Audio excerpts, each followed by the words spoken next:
A very good morning to all of you. Today we can discuss on the topic 8086 pin configuration. That is signal description of 8086.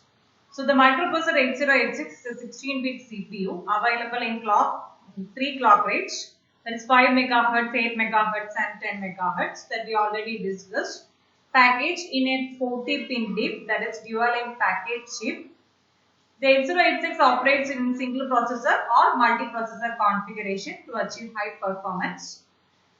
The 8086 can be categorized in 3 groups. The first are the signals having common functions in minimum mode and maximum mode. Minimum mode means single processor, maximum mode means multiple processor. And the second group means the signals which are a special function for minimum mode, and the third are the signals having special functions for maximum mode. So this is the pin diagram of Intel 8086. Now we can see the description of each pins one by one. We can see the first common pins which are used for minimum mode and maximum mode first. First we can see AD0 to AD15, that is address or data bus.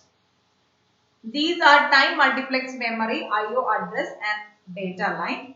Address remains on the line during T1 state. Here in this figure we can see one clock cycle, that means T1, T2, one machine cycle means T1, T2, T3 and T4, and we can see one more clock cycle, that is TW. TW is the wait stage. So during T1, this address lines in this AD0 to AD15 that contains address. While the data is available on these lines during T2, T3, TW and T4. So we can say that this T1, T2, T3, T4 and TW are the clock stages of the machine cycle, and TW is the wait cycle that is inserted between T3 and T4. So during T1, the AD0 to AD15 contains address. So we can say that during T1, these lines transmit address. So we can represent using the symbol A0 to A15. And during T2, T3, TW and T4, it transmits data. So we can represent using the symbol D, that is D0 to D15. Then next pin, that is A19 or S6, A18 or S5, A17 or S4, A16 or S3. So these are the time multiplex address and status lines. So during T1, these are most significant address lines for memory operation, and during IO operation these lines are low. And during memory or IO operation, the status information is available on these lines for during T2, T3, TW and T4. So we can say that during T1, this lines contains address, higher order address. Then in the case of memory operation, during IO operation these lines will be low, and during T2, T3, TW and T4, these lines contain status information. And here we can see the status information S6, that is always low, and if X6 is equal to 1 means the control of the internal bus will be transferred to the external bus master. And then S5, that denotes the status of the interrupt enabled flag bit and is updated at the beginning of each clock cycle. So if it is 1, the INTR will be active. So if the INTR will be active, only this S5 is enabled. Otherwise it will be low. And it will be updated at the beginning of each clock cycle. And then S3 and S4 together indicate that which segment register is presently being used for memory access. We already studied the memory segmentation. There are 4 segments. So these pins, that is these status information, that is S3 and S4 indicates which segment register we are presently using for memory access. So in this table here we can see that S40 and S30 corresponding to the extra segment and S40 and S31 corresponding to stack segment, S41, S30 corresponding to code, and S41, S31 corresponding to data segment. So next we can see PHE bar or S7, that is bus high enabled or status. So the bus high enabled signal is used to indicate the transfer of data over the higher order, that is D8 to D15. And it is active low, so it goes low for the data transfer over D8 to D15. So whenever the data is transferred over D8 to D15, then this pin is low. And it is also used to derive chip select of old address memory bank or peripherals. So in this table, we can see that it is along with the A0, this PHE and A0 is used for chip select. Here we can see that A0, that means it is for the bank selection, that is if A0 equal to 0, we will select the even bank, and BHE signal is used for the selection of odd bank. And the processor will use combination of these signals to decide the type of data transfer. So that we will discuss later in detail. Then it is multiplexed with the status signal S7, but that is not current. We are not currently using that status signal. And this signal is active low and it is tri-stated during hold. So it is low during T1 for the first pulse of the interrupt acknowledgement cycle. So BHE means that is bus high enabled, and it is used to indicate the transfer of data over D8 to D15, and it is also used for chip select of odd address memory bank or peripherals. And this BHE is low during T1 for read, write and interrupt acknowledgement cycles. Whenever a byte is transferred to the higher byte of the bus. During T1, that is for during read, write and interrupt acknowledgement cycles of it will be low. Then the status information is available during T2, T3 and T4, and the signal is active low is tri-stated during hold. Then next is read, that is RD bar. It is the read input.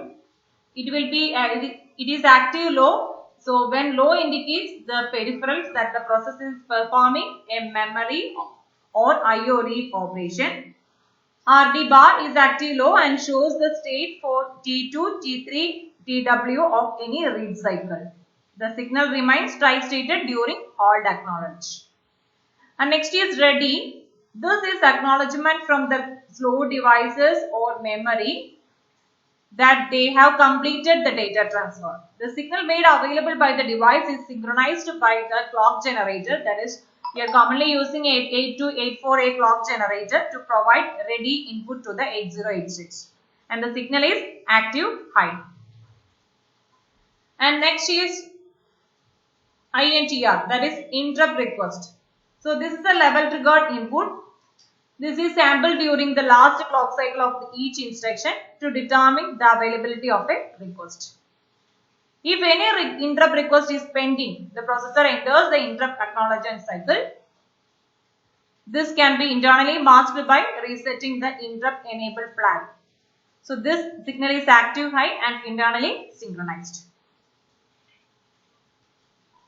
So if any interrupt request is pending, the processor enters the interrupt acknowledge cycle.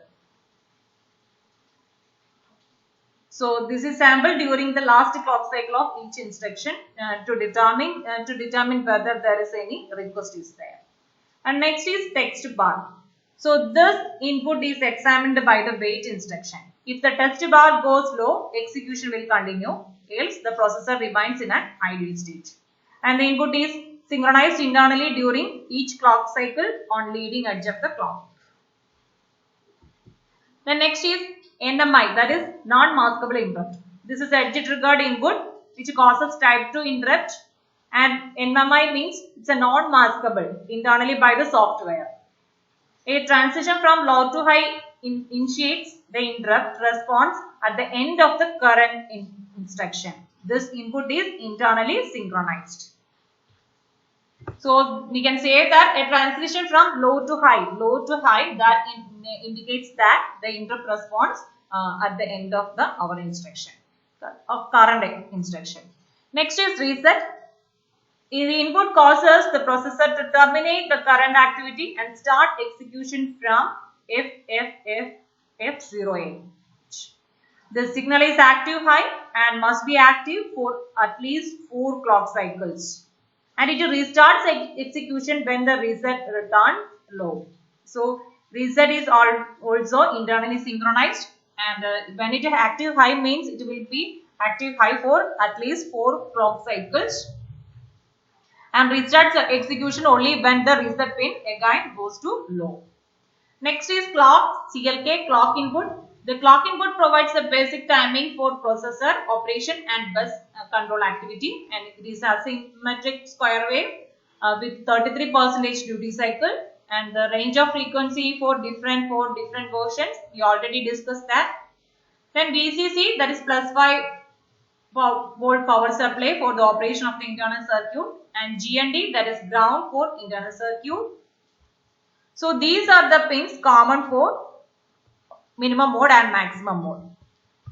And there is another pin MN or MX, that is minimum or maximum mode operation. So the logic level at this pin decides whether the processor is to operate in either minimum or maximum mode operation. That is, minimum means single processor, maximum means multiple processors. So if it is active, it is high means it is in minimum mode, it is low means it's in the processor in maximum mode. Now we can see the pin function which are for a specific for minimum mode operation. First one, M or IO bar, that is memory or input output. So this status line logically equivalent to S2 bar in the maximum mode that we will discuss later. So when it is low, it indicates that CPU is having an IO operation, and when it is high, it indicates that the CPU is having memory operation. And this line becomes active in the previous T4 and remains active till final T4 of the current cycle. So it is type-stated during local bus hold acknowledge. So low means IO operation and high means memory operation. And when it is active, it will be remain active for continuous 4 clock cycles. Then INTA bar, that is interrupt acknowledge. This signal is used as a read stop for interrupt acknowledge cycle. So in other words, we can say that when it goes low, it means that processor has accepted the interrupt. It is active low during T2, T3 and TW of each interrupt acknowledge cycle. Next is ALE, that is address latch enabled. The output signal indicates the availability of the valid address on address or data lines and is connected to the latch enabled input of latches, and that we will discuss in detail. So we can say that it indicates that the address is available on address or data lines, and this signal is active high and it's never tri-stated.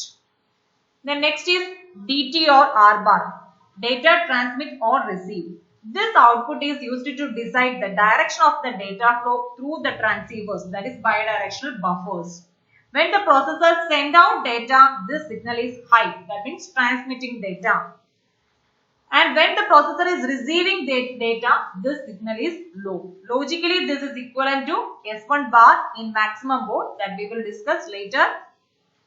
And its timing is same as M or IO bar, which is tri-stated during hold acknowledge. Next is DEN bar, that is data enabled. This signal indicates availability of valid data over address or data lines.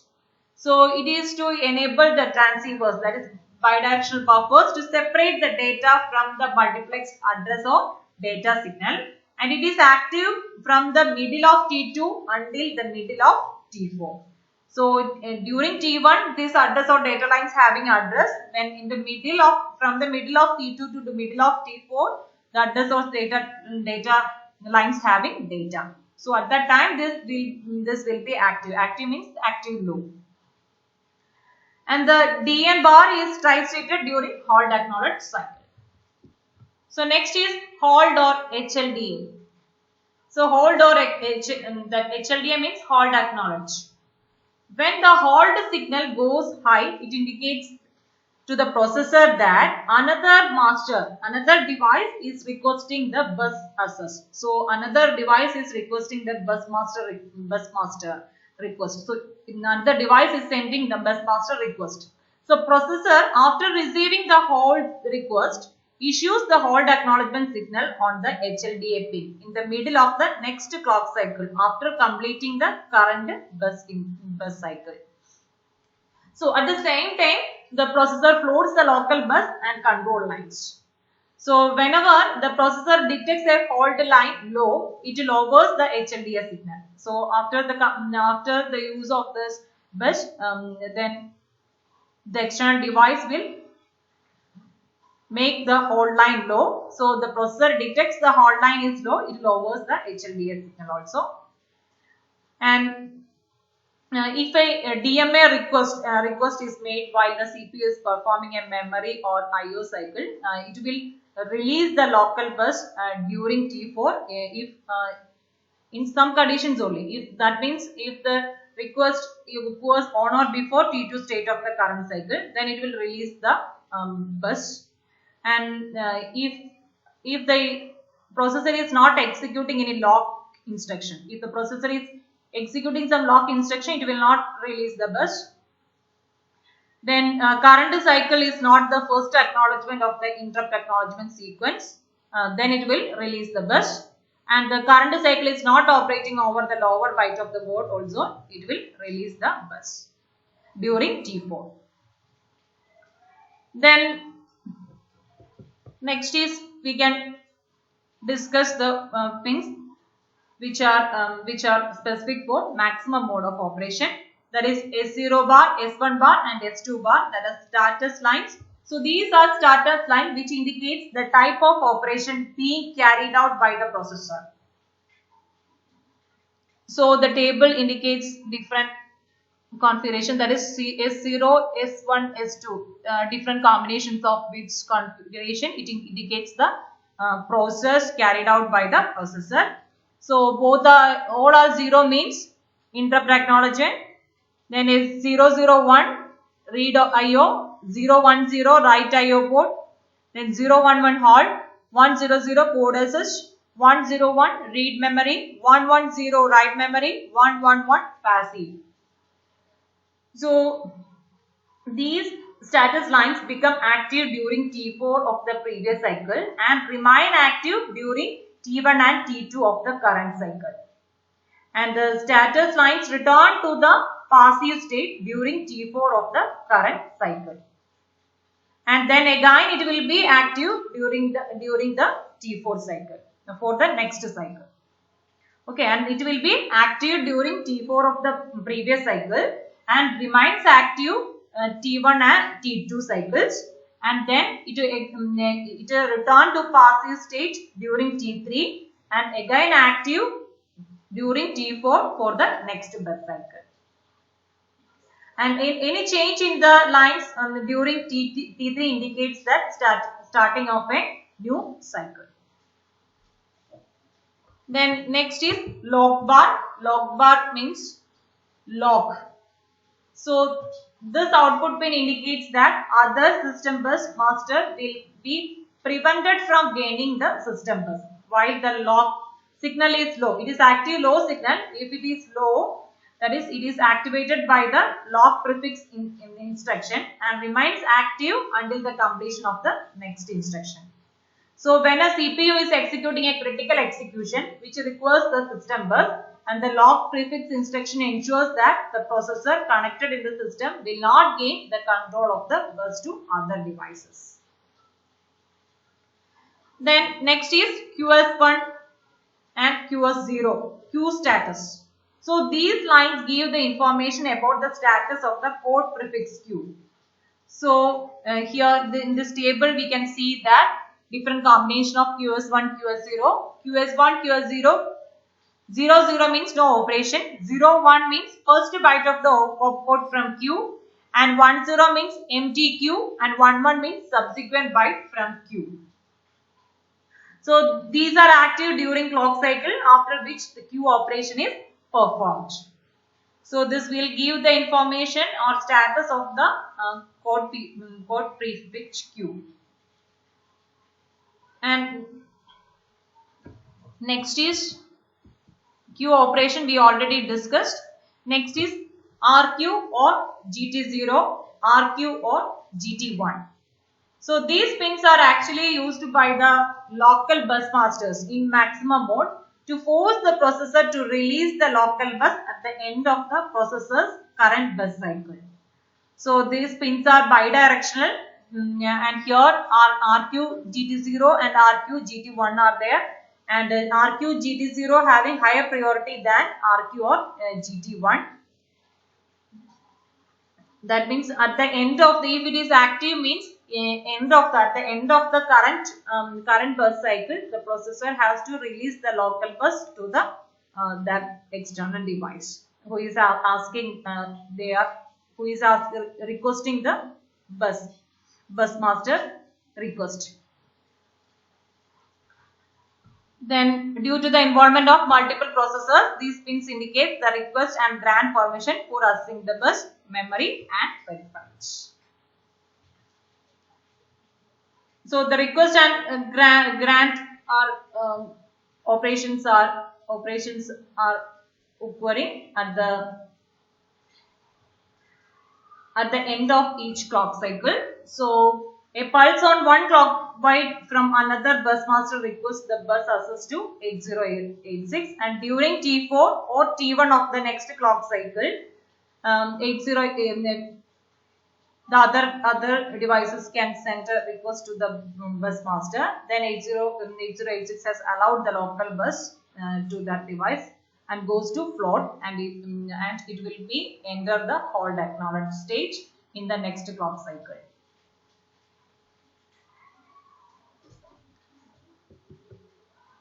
These are the pin descriptions of 8086. Next we can see the physical memory organization of 8086. So we already discussed there are 20 address lines, and 8086 provides a 16-bit data bus.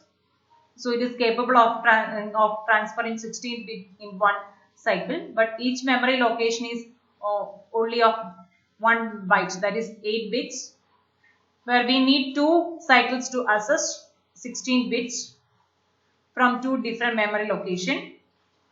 So the solution to this problem is memory banking. So through memory banking, our goal is to access 2 consecutive memory locations in one cycle. That is for transferring 16 bits.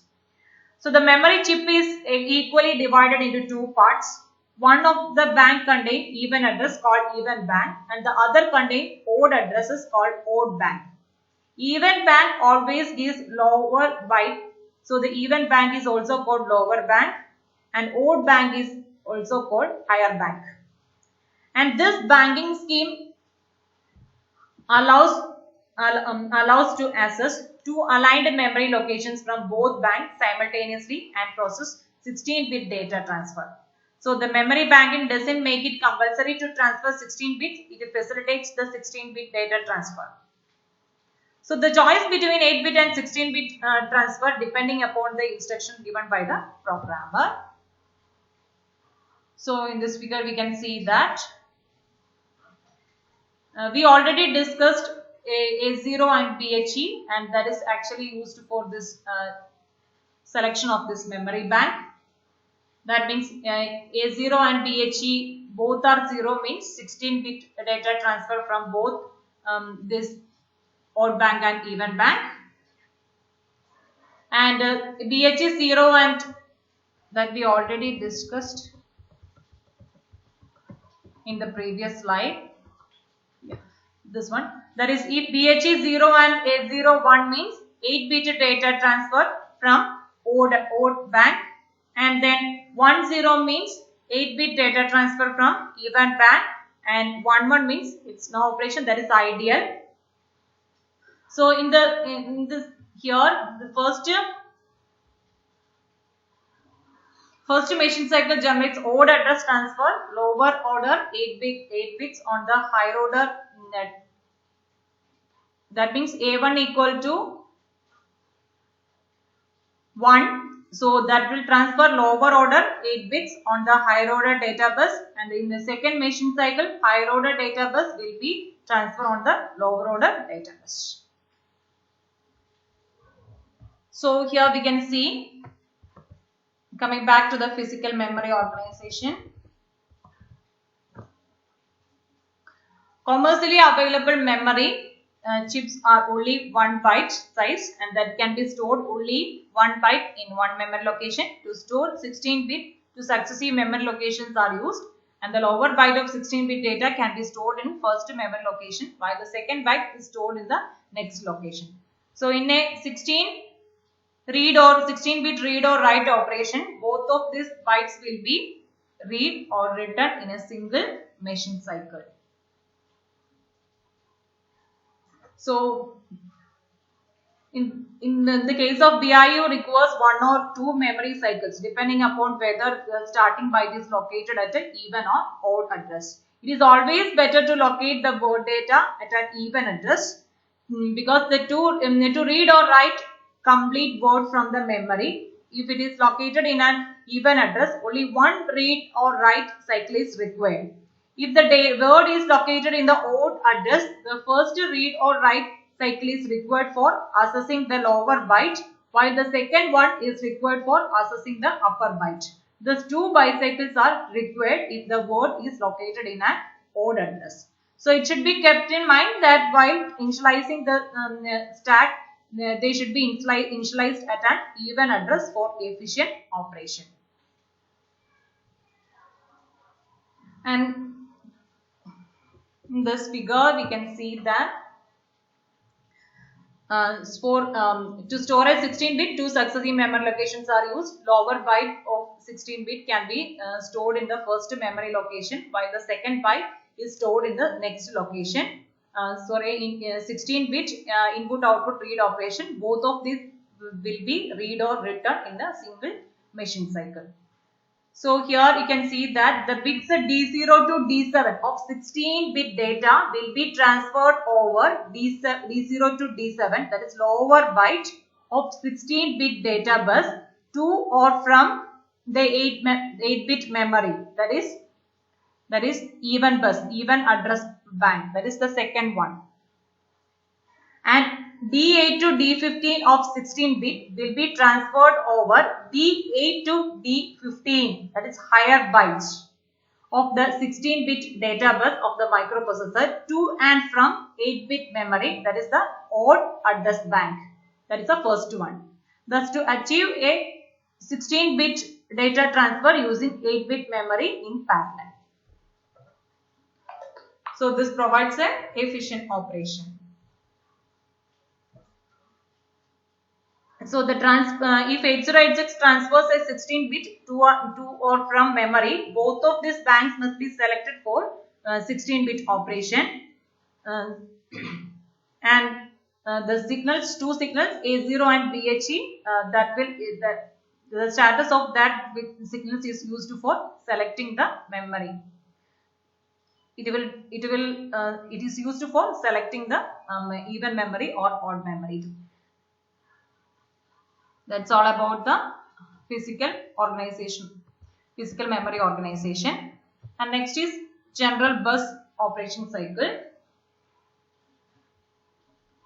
8086 has a combined address or data bus, commonly referred to as time multiplex address and data bus. So we already discussed 40 pins, which are common for minimum mode and maximum mode. So all the processor bus cycle consists of at least 4 cycles, T1, T2, T3 and T4, and the address is transmitted by the processor during T1. So in this timing diagram, we can see one read cycle and one write cycle. First 4 clock cycles corresponding to the read cycle, and the next 4 for write cycle. So during T1, in the read cycle and write cycle, during T1, these address lines, address or data lines that contains address is transmitted by the processor during T1. Then during T2, the next cycle, the bus is tri-stated for changing the direction of the bus for the following data read cycle. The data transfer take place during T3 and T4. And in the case the addressed device is slow and shows not ready status, the wait statement, that is wait state, that is TW, is inserted between T3 and T4. And these clock states during wait period are called idle state or wait state. And the processor uses this cycle for internal housekeeping. And we already studied address latch enabled signal is emitted during T1 by the processor. That is during minimum mode. In the case of minimum mode, this is generated by the processor, and in the case of maximum mode, this is generated by the bus controller. That will be discussed later. And depending upon this MN or MX bar, that is MN means minimum mode, MX bar, that is if it is active low means, if it is low means maximum mode. In that case, bus controller will generate this active latch enable. And the negative edge of this ALE pulse is used to separate the address and data or status information. And in maximum mode, S0, S1, S2, that indicates the type of operation. Then the status bits S3 and S4 are multiplexed with the higher order bits, that is A0 to A16 to A19. And here we can see during the read cycle, this RD bar that goes low in the middle of this T2, and DT or R bar, that is data transmit or receive. So during read cycle, it is receiving data, so it active low during the read cycle. And DEN, that will be active low, and this will be active low during the data transfer. And WR bar, that is write, that will be active low pin, and it will be high during the read cycle, and it is low during the write cycle. And again the next clock cycle, in the write cycle also, DEN, that is low during the data transfer, and DT or R bar, that goes to high, that is data transmitting during the write cycle. And RD or RD bar pin, that goes high during the write cycle. Okay, thank you.